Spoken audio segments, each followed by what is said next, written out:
तमसो मा ज्योतिर्गमय मृत्योर्मामृतं गमय।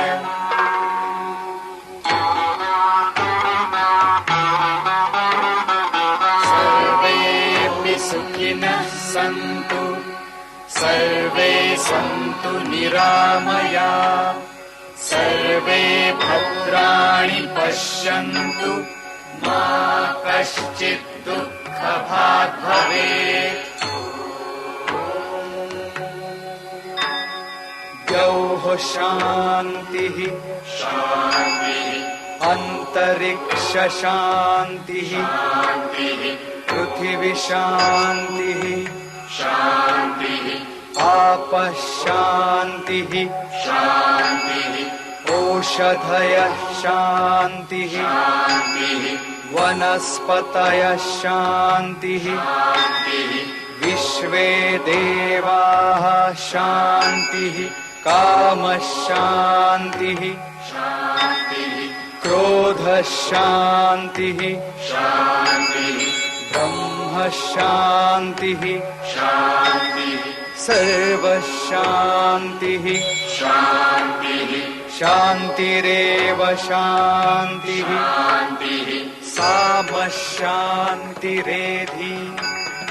यतो यत समीहसे ततो नो अभयं कुरु शन्नः कुरु प्रजाभ्यो भयं न पशुभ्यः। सुशान्तिर्भवतु सुशान्तिर्भवतु सुशान्तिर्भवतु।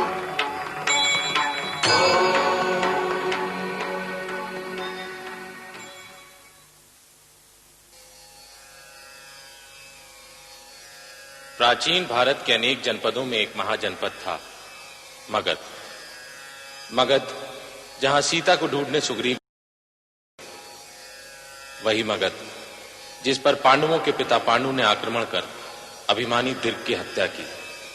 भारतवर्ष के इतिहास में मगध तब और प्रकाश में आया जब महाभारत के काल में वृषध्वज का वीर पराक्रमी पुत्र जरासंध मगध की राजधानी गिरिव्रज के राज सिंहासन पर आरूढ़ हुआ।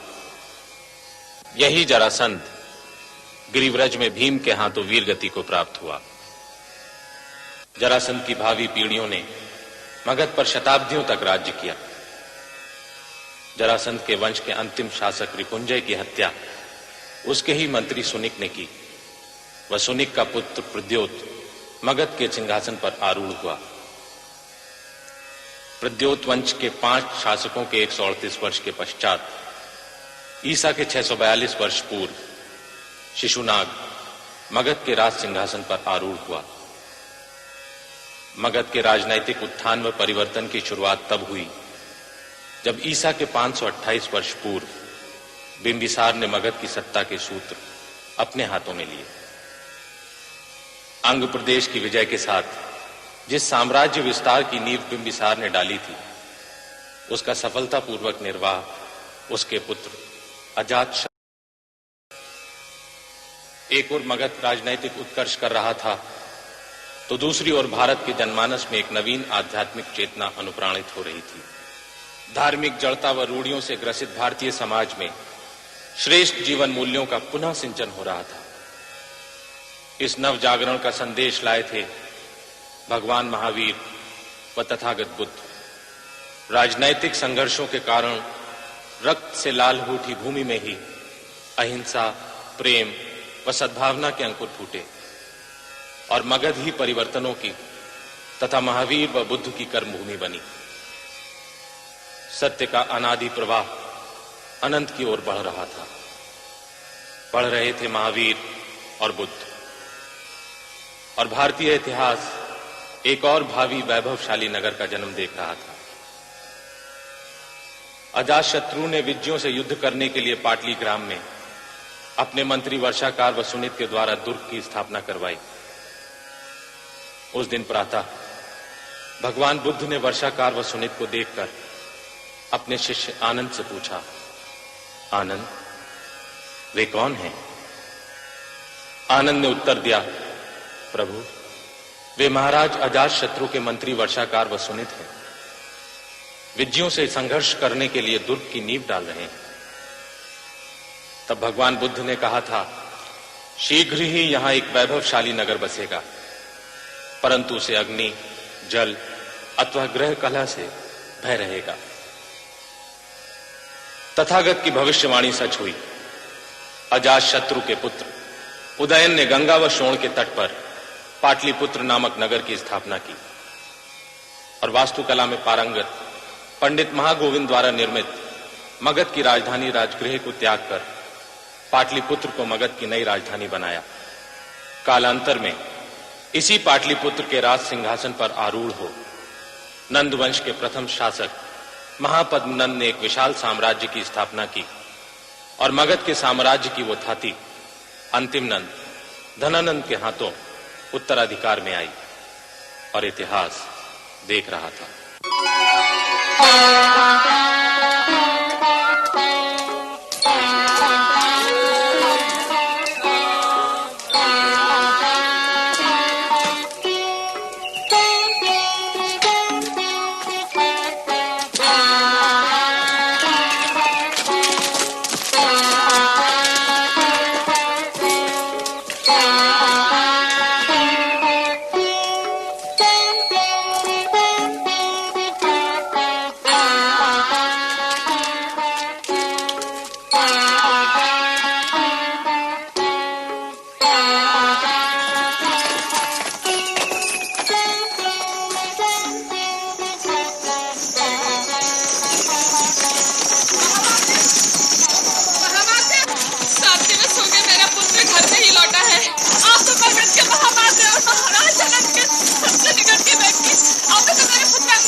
निर्बलों की कोई सहायता नहीं करता मैं।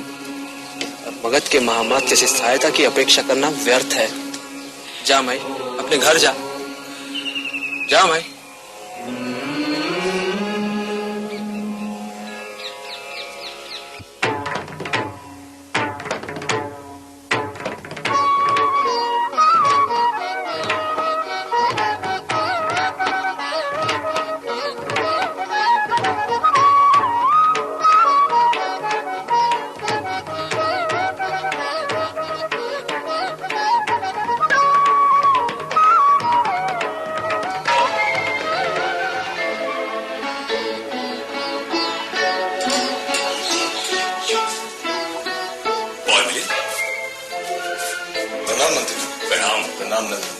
आज तो आप मेरे हाथों नहीं बच सकते पॉर्मिलेंट।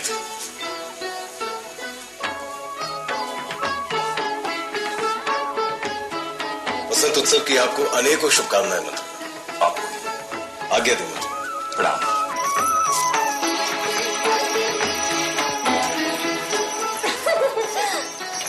वसंत उत्सव आपके लिए शुभ आ रही है। तुम्हें भी वसंत उत्सव की अनेकों शुभकामनाएं दें। आज तो आप कलंक रहित नहीं रह सकते आ रही है, और स्त्री के संसर्ग पर तो बिल्कुल नहीं। इसीलिए तो मैं आज तक तुमसे बचता रहा हूं। प्रणाम देवी।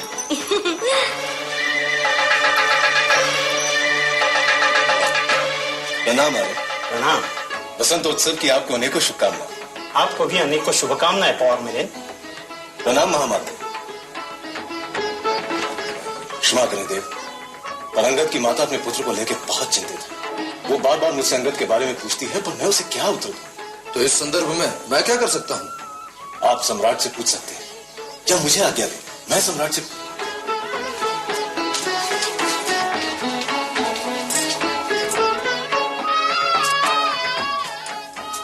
तुम्हें इस विषय को लेकर इतना चिंतित होने की आवश्यकता नहीं है मिलिंद।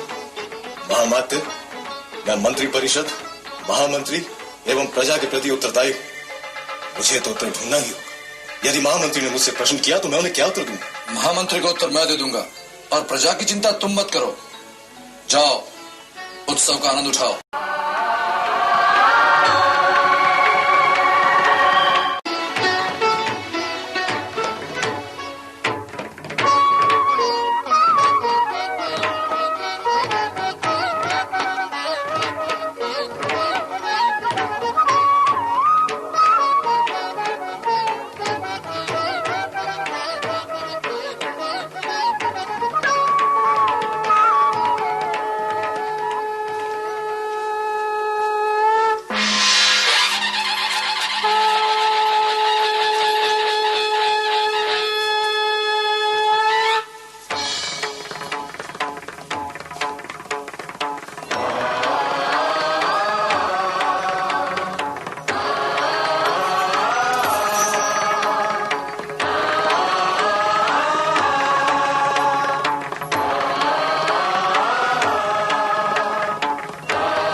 बसंतोत्सव की हार्दिक शुभकामनाएं।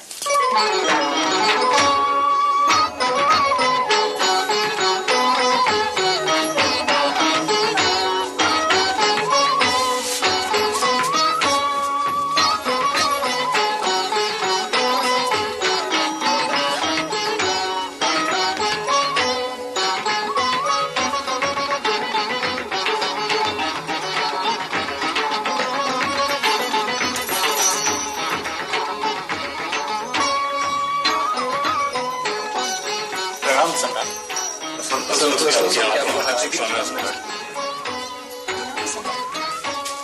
प्रणाम प्रणाम प्रणाम।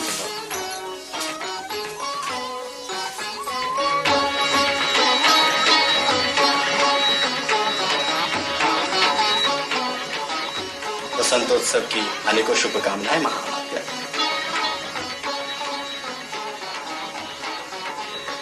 सम्राट की सदैव विजय हो।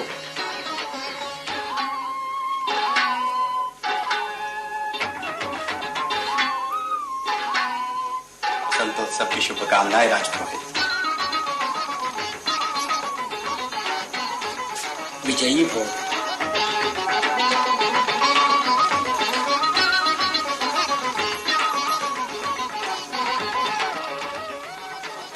कैसे हो श्रेष्ठी?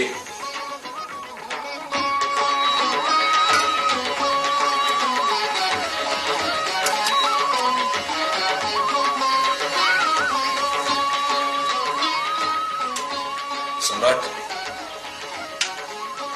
कहो। सम्राट, मैं पॉल मिलिन। मैं जानता। कहो।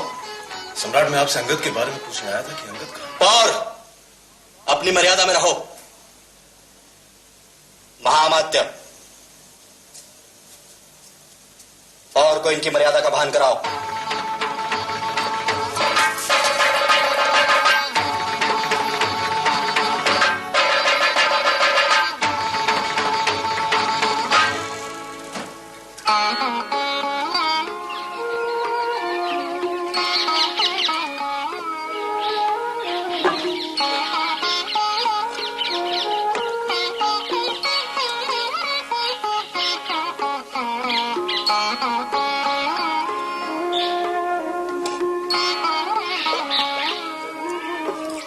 प्रणाम महामंत्री। प्रणाम सुखदेव। देख, कहीं से दीर्घ यात्रा से आ रहे हैं।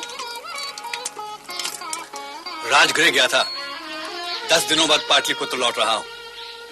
प्रणाम सुखदेव। प्रणाम महामंत्री।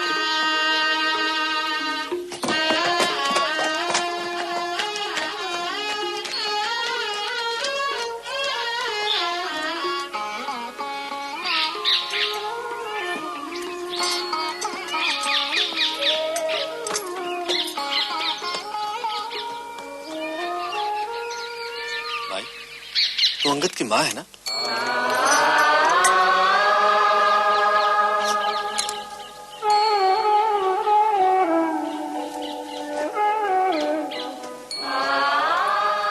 अंगद के लुप्त हो जाने के पश्चात मैंने पाटलिपुत्र के पौर व अनेक उच्च अधिकारियों से बार बार संपर्क किया, पर किसी ने आश्वासन देने के अतिरिक्त मेरी और कोई सहायता नहीं की महामंत्री, और सम्राट तक मेरी प्रार्थना पहुंचाने के लिए कोई तैयार नहीं।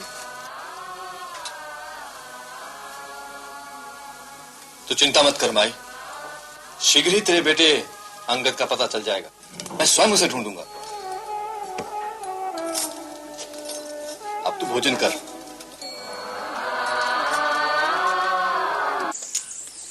प्रणाम आर्य।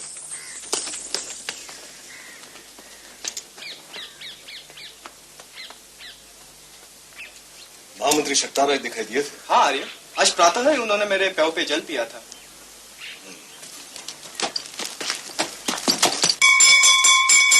शक्तार!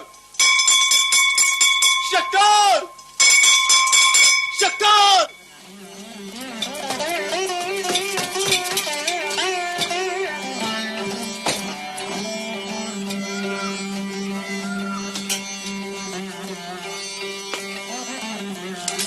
बसंत उत्सव की शुभकामनाएं मामा। तुम्हें भी। भामिनी का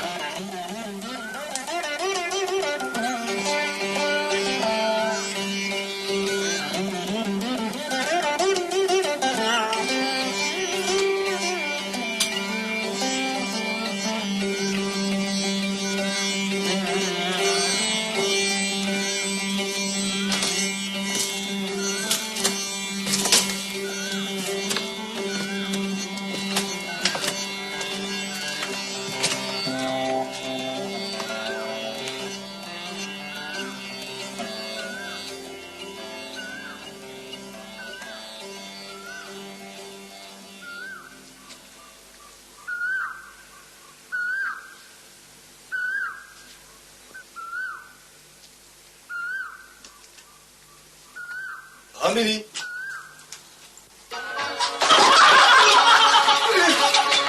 मिलिंद छोड़ो मत।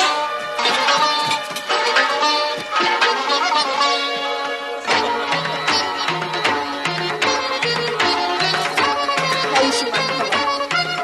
शतायु भव।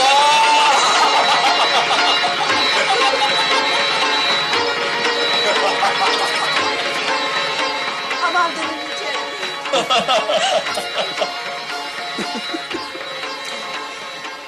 कहो मिलिंद, पाटलिपुत्र में सब ठीक तो है ना? नहीं महामंत्री, सम्राट का प्रमुख सारथी अंगद कई दिनों से अपने घर नहीं लौटा है और पाटलिपुत्र में जिससे भी पूछो वह उसके बारे में उत्तर देने को तैयार ही नहीं। मैंने सम्राट से भी पूछने का प्रयास किया पर नीचे आओ।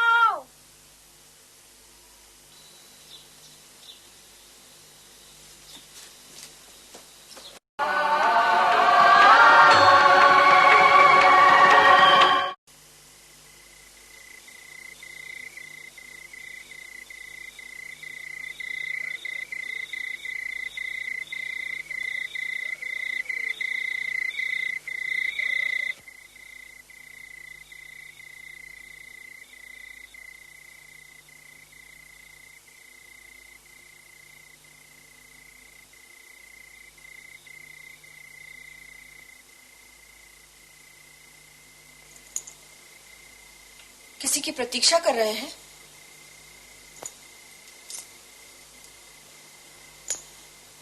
आपने मेरे प्रश्न का उत्तर नहीं दिया।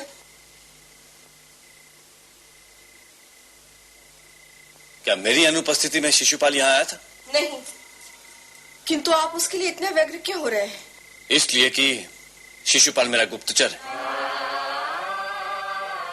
ये सच है देवी, जिसे तुम मेरा मित्र समझती हो वो मेरा विश्वस्त गुप्तचर है।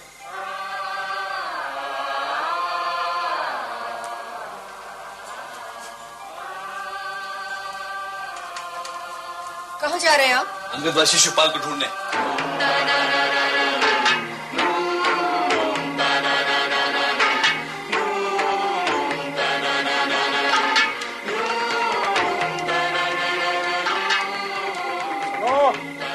एक चषक आसव देना।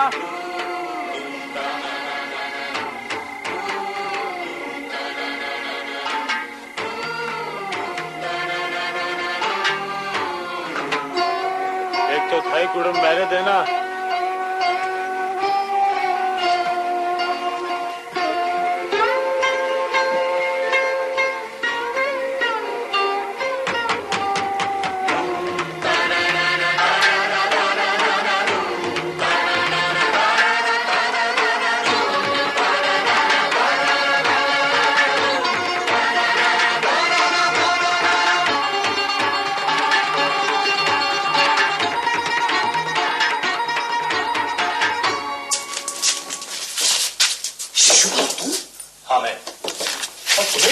क्या आवश्यकता है?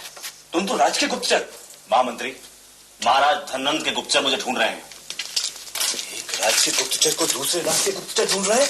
जी हाँ, यही सच है महामंत्री। पर क्यों? आप मुझ पर विश्वास नहीं करेंगे महामंत्री। तुम मेरे विश्वस्त हो शिशुपाल। तो मरने से पहले एक सत्य मैं आपको बता देता हूं महामंत्री। शिशुपाल, जिस दिन आपने राजगृह के लिए प्रस्थान किया था उसके ठीक 3 दिन पश्चात रात्रि को धननंद, उनका प्रमुख सारथी अंगद और कुछ विश्वस्त सेवक गंगा के किनारे एक निर्जन स्थान पर गए थे।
अंगद, रथ मैं ही चलाऊंगा, तुम गाड़ी हाँको।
अंगद के परिवार के अतिरिक्त अन्य सेवकों के परिवार इसी भ्रम में हैं कि उनके पुत्रों को राजकीय कार्य से नगर के बाहर भेजा गया है।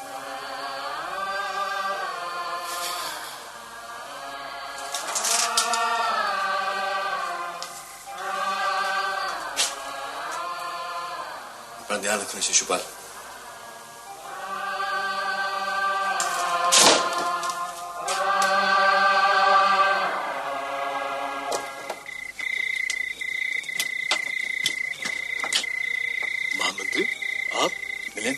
मैं तुम्हारे ही पास आ रहा था। चलो। बात क्या महामंत्री? तुम्हारे लिए एक सूचना। अंगद जीवित नहीं है, अर्थात उसकी हत्या की जा चुकी है।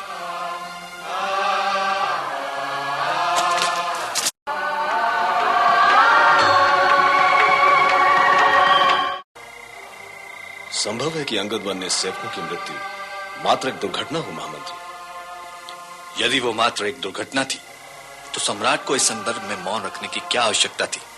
और इसके अतिरिक्त स्वर्ण मुद्राओं को राजकोष से निकाले जाने के संबंध में तुम्हारे पास क्या उत्तर है? मैं इस संदर्भ में आपको मौन रखने की सलाह दूंगा महामंत्री।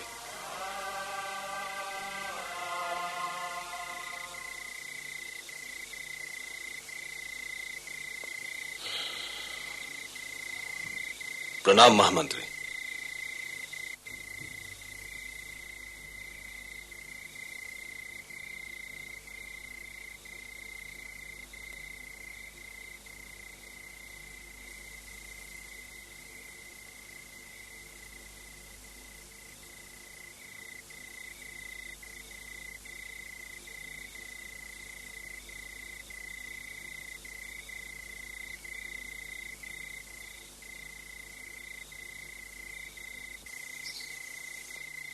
आपके पुत्रों के आचार्य आए थे।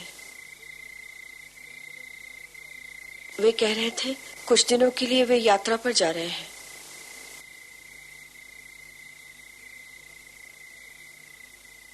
इसीलिए अपने आचार्य की अनुपस्थिति में कुछ दिनों के लिए आपके दोनों पुत्र घर आकर रहेंगे।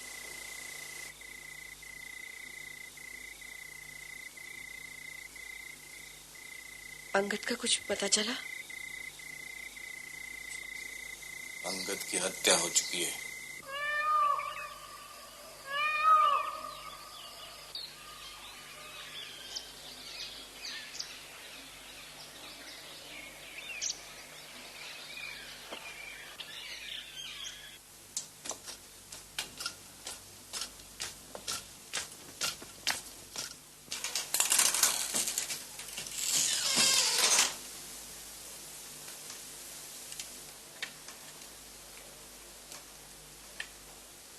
प्रणाम महामंत्री।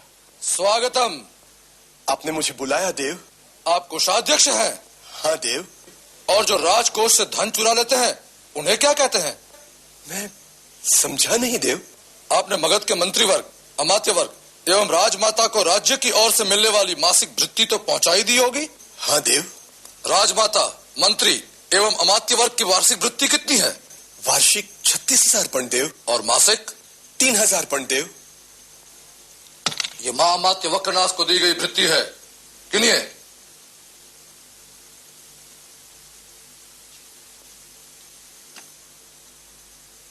1, 2, 3, 4। 2,997, 2,998, 2,999। 3,000 में एक पण कम।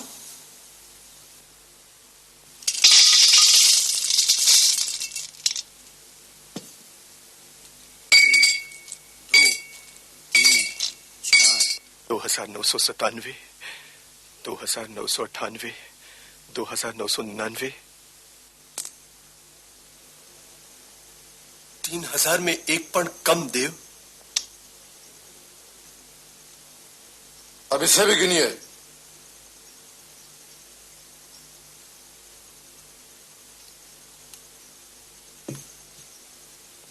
1, 2, 3, 4। 2,997, 2,998, 2,999। 3,000 में एक पण कम।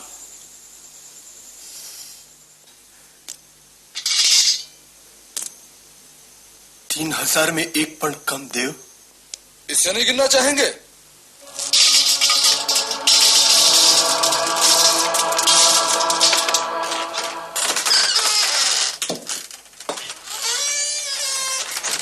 आइए अमात्य गौरांग, क्या आप भी अपनी वृत्ति के पण गिनवाने आए हैं?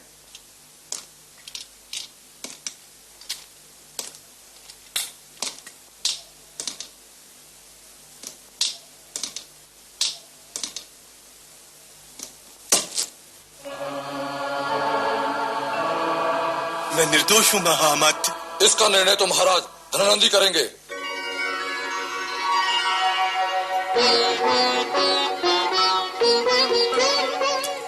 क्या महादेवी की वृत्ति के पणों में से भी एक पण कम है? हाँ देव। कोषाध्यक्ष मंत्रणा कक्ष में पहुंच चुके हैं? हाँ देव।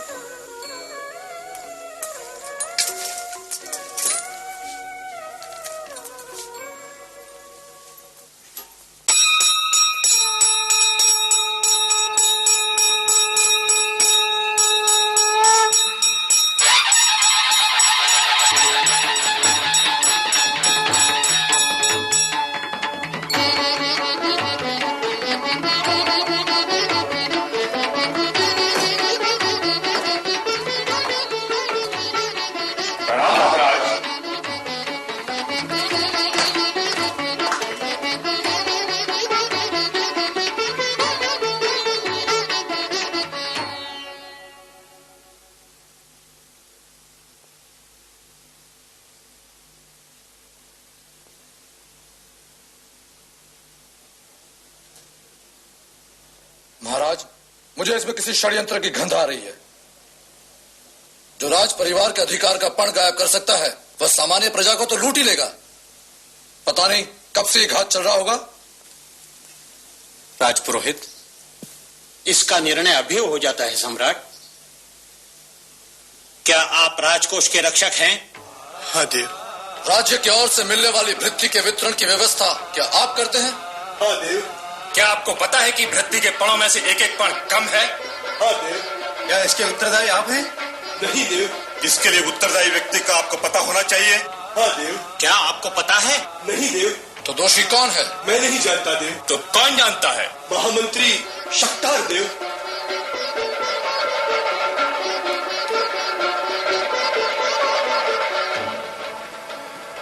शक्तार कहाँ है? मुझे पता नहीं देव।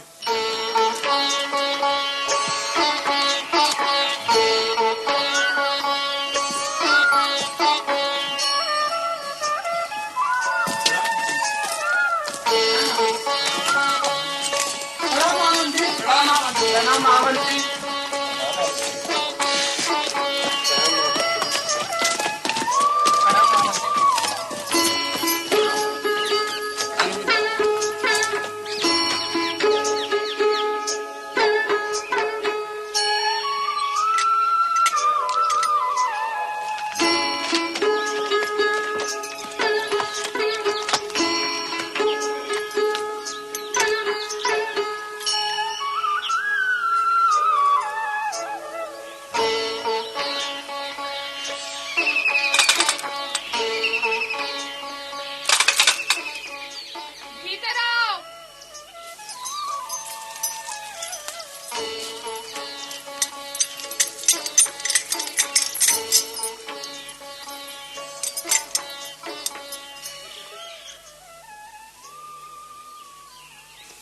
महामंत्री, मेरे पुत्र अंगद का कुछ पता चला? मैं प्रयत्न कर रहा हूँ। इतना कहने के लिए महामंत्री को स्वयं आने की क्या आवश्यकता थी? किसी भी सेवक के हाथों संदेश भिजवा दिया होता तो भी आपके राजकीय उत्तरदायित्व का निर्वाह तो हो ही जाता। मैं लज्जित हूँ। लज्जा मंत्रियों को शोभा नहीं देती महामंत्री। क्यों अपनी परंपरा को तोड़ रहे हो? धीरज रखें। कैसे धीरज रखूं मैं महामंत्री? कैसे अंगद की पत्नी को विश्वास दिलाऊं कि वो अभी तक विधवा नहीं हुई है? महामंत्री, क्या मेरा पुत्र जीवित है? मैं ढूंढ रहा हूँ उसे। तुम जा सकते हो महामंत्री। हमें तुम्हारी सहानुभूति की कोई आवश्यकता नहीं है। निकल जाओ यहाँ से।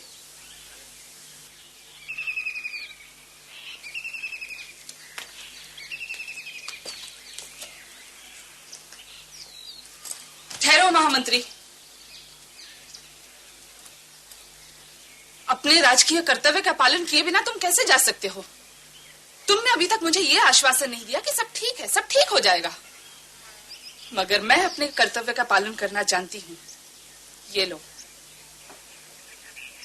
अगर तुम जानते हो कि मेरा पुत्र अंगद कहाँ भूमि में गाड़ दिया गया है, कहाँ मार दिया गया है, तो वहां उस भूमि पर यह वस्त्र जरूर उड़ा देना। इससे हम बूढ़ों को थोड़ी शांति मिल जाए।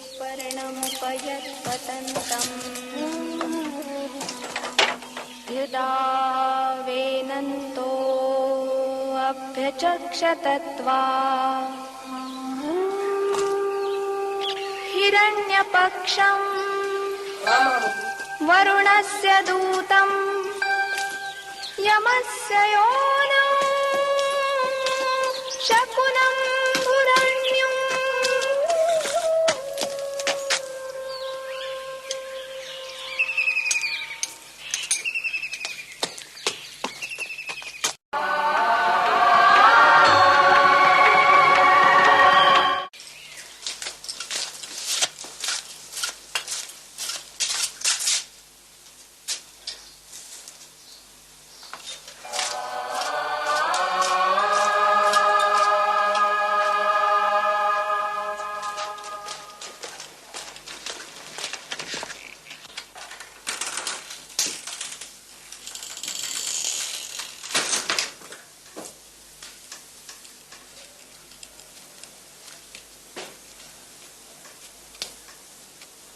प्रणाम देव।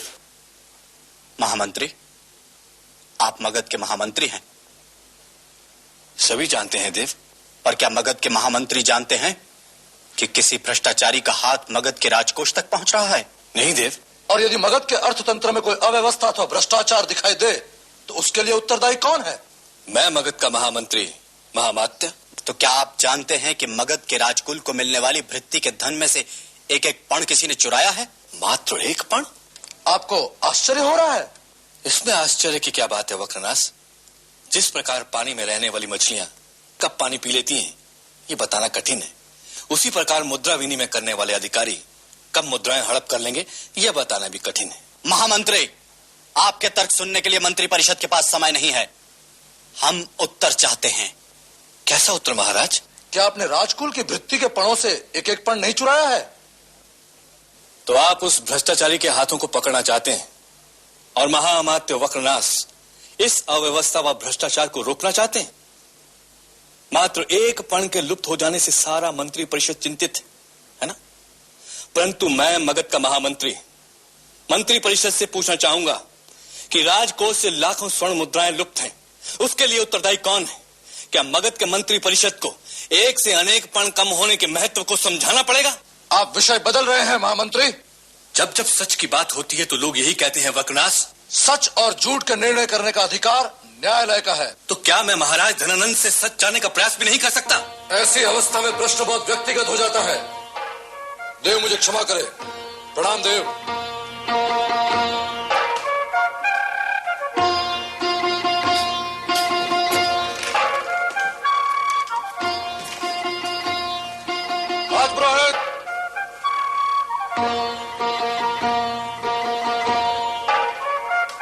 जिस प्रश्न का संबंध मगध से हो वो व्यक्तिगत कैसे हो सकता है महामात्र? महामंत्री, क्या कहना चाहते हो? कहो। महाराज, धरती को बीज की आवश्यकता है, स्वर्ण मुद्राओं के कलश की नहीं। यदि धरती को पर्याप्त बीज मिले तो धरती पर सोना ही सोना लहला उठेगा। बस इतना ही? स्वर्ण मुद्राएं मागधों की संपत्ति है महाराज। एक एक मुद्रा मागधों के रक्त कणों व श्रम कणों की देन है। वो निधि राजकोष में ही सुरक्षित रह सकती है। बस तुम्हारी बात समाप्त हो गई?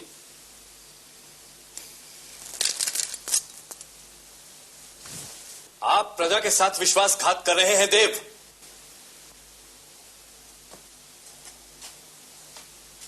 आज तुम बहुत ऊंचे स्वर में बोल रहे हो शक्तार।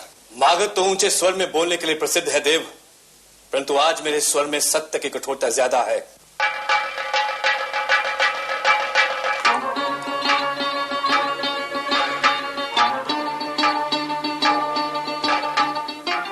क्या तुम सत्य को प्रमाणित कर सकते हो? क्या प्रमाण है तुम्हारे पास कि राजकोष से लाखों स्वर्ण मुद्राएं लुप्त हुई हैं? न्याय व प्रजा का मुक्त तो आप हैं देव। मैं नहीं जानता कि धरती का सीना चीर कर वह स्वर्ण मुद्राएं सच का प्रमाण देंगी या नहीं, पर इतना जरूर जानता हूं कि जहां आपके सारथी अंगद वहां आपके सेवकों का रक्त गिरा है, वो धरती जरूर रंग लाएगी।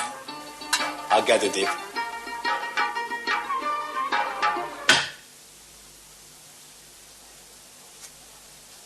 स्वयं को संभालना शक्तार।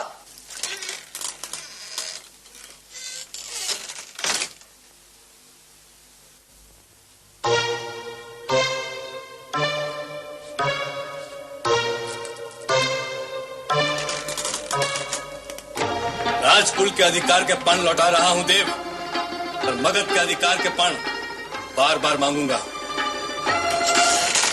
घृतवती भुवनानामभिश्रियोनि पृथिवी मधुरुभे सुपेशसा द्यावा पृथिवी वरुणस्य धर्मणा विष्कभिते अजरे भूरिरेतसा घृतवती भुवनानामभिश्रियोनि पृथिवी मधुदुभे सुपेशसा द्यावा पृथिवी वरुणस्य धर्मणा विष्कभिते अजरे भूरिरेतसा घृतवती भुवनानामभिश्रियोनि पृथिवी मधुदुभे सुपेशसा द्यावा पृथिवी वरुणस्य धर्मणा विष्कभिते अजरे भूरिरेतसा घृतवती भुवनानामभिश्रियोनि पृथिवी मधुदुभे सुपेशसा।